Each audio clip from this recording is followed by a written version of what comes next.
नमस्कार दोस्तों। इस वीडियो में हम लोग मेनली कवर करने वाले हैं उन सभी स्टॉक्स को जो कि करेंटली बाइंग जोन में चल रहा है या फिर टेक्निकल बेसिस पर बोले तो जिसका RSI 40 के नीचे है। इस टाइप की वीडियो बनाने का मेन मोटो है आपकी इन्वेस्टमेंट कंपनी के अंदर होनी चाहिए, क्योंकि स्टॉक प्राइस भाग जाने के बाद अफसोस के सिवा कुछ भी नहीं मिलता है। इतिहास गवाह है, अपॉर्चुनिटी हमेशा गिरावट के बीच में मिलती है। तो चलिए शुरुआत इन्फोसिस से करते हैं। पिछले 5 सालों में इन्फोसिस ने अपने इन्वेस्टर्स को 97% का रिटर्न दिया है। अगर आपकी इन्वेस्टमेंट ब्लू चिप कंपनी में है तो आपको ये बात क्लियरली पता होना चाहिए इस टाइप की कंपनी जनरली 5 सालों में पैसा डबल करती है। अगर रिटर्न 500%, 1000% की चाहिए तो आपकी इन्वेस्टमेंट मिड कैप कंपनी या स्मॉल कैप कंपनीज में होनी चाहिए, लेकिन वहाँ पर पैसा डूबने की रिस्क थोड़ी ज़्यादा होती है। वापस इन्फोसिस पर आते हैं तो आज भी एक ब्लू चिप कंपनी 26% डिस्काउंट पर ट्रेड कर रहा है। मार्केट इतनी तेजी में है लेकिन स्टॉक अभी भी आपको अपॉर्चुनिटी दे रहा है। कंपनी की PE वैल्यू 24 की है और पिछले 5 सालों का एवरेज PE 25.3 की है। लॉन्ग टर्म के नज़रिए से देखा जाए तो आज भी स्टॉक अंडर वैल्यूड है। कंपनी की टेक्निकल्स पर बात करें तो पिछले काफ़ी समय से कंपनी डाउन ट्रेंड में चल रही थी, जहां पर कंपनी हर बार एक लोअर हाई लगाते हुए नीचे की ओर जा रही थी। इस फेज में देखें तो वापस से कंपनी बुलिश जोन में आई थी, लेकिन फिर से पिछले कुछ दिनों से स्टॉक में गिरावट शुरू हो गई है, जो कि आप यहाँ पर देख सकते हैं। अगर आप इस कंपनी में इन्वेस्टमेंट का विचार कर रहे हैं तो कंपनी के लिए 1400 का लेवल काफ़ी क्रूशियल लेवल है। अगर कंपनी इस पॉइंट पर सपोर्ट नहीं ले पाई तो फिर से स्टॉक प्राइस में बड़ी गिरावट देखने को मिल सकती है। आप लोग चाहें तो करंट लेवल पर भी इन्वेस्टमेंट का विचार कर सकते हैं। और फाइनली कंपनी की RSI जो कि 42 पर है। Then next company Happiest Mind, जो कि अपने इन्वेस्टर्स को पिछले 5 सालों में 143% का रिटर्न ला कर दिया है। नाम तो हैप्पीएस्ट माइंड है, लेकिन इन्वेस्टर्स को पिछले 2 सालों से लगातार दुख ही देता जा रहा है। जो भी रिटर्न बना है शुरुआती समय में ही बना है।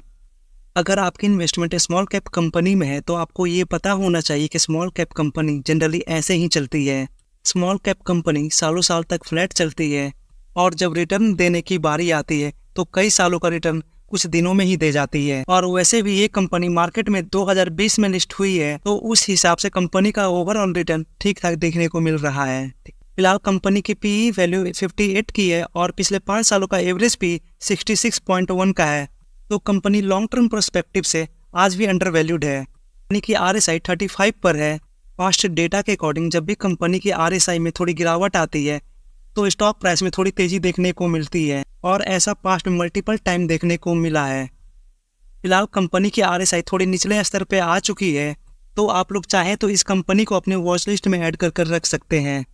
कंपनी की नियरेस्ट सपोर्ट की बात कर लें तो कंपनी का नियरेस्ट सपोर्ट 850 का लेवल। देन अगली कंपनी, पिछले 5 सालों में कंपनी ने अपने इन्वेस्टर्स को 125% का रिटर्न दिया है, लेकिन आज भी कंपनी अपने टॉप लेवल से 15% डिस्काउंट पर ट्रेड कर रही है। रिलायंस की करंट PE वैल्यू 24.5 की है और पिछले 5 सालों का एवरेज PE वैल्यू 24.6 की है।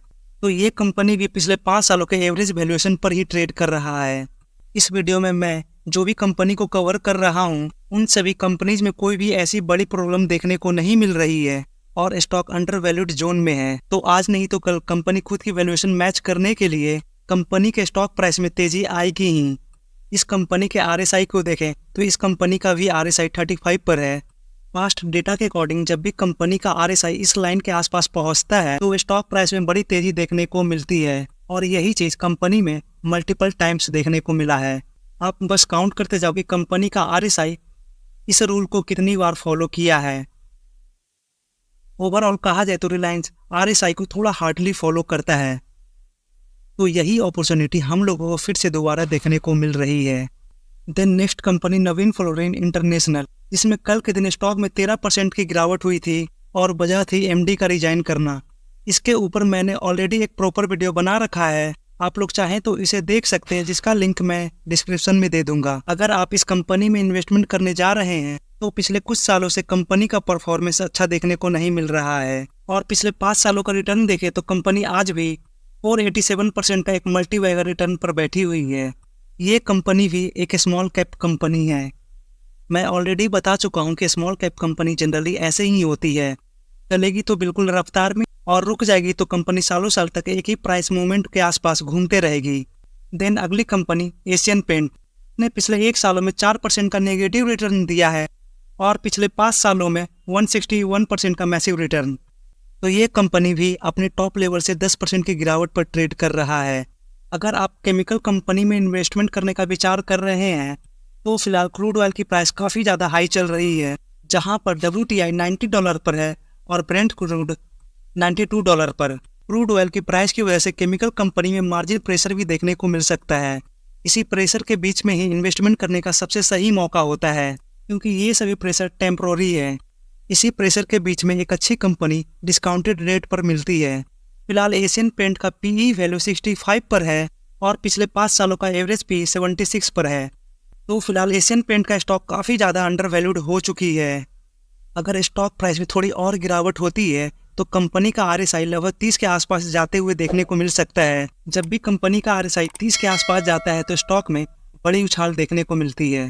फिलहाल तो एशियन पेंट अपने सपोर्ट के आसपास ही ट्रेड कर रहा है, लेकिन अगर प्राइस 3100 के आसपास देखने को मिलती है तो ये लेवल कंपनी के लिए काफ़ी बेहतरीन लेवल है।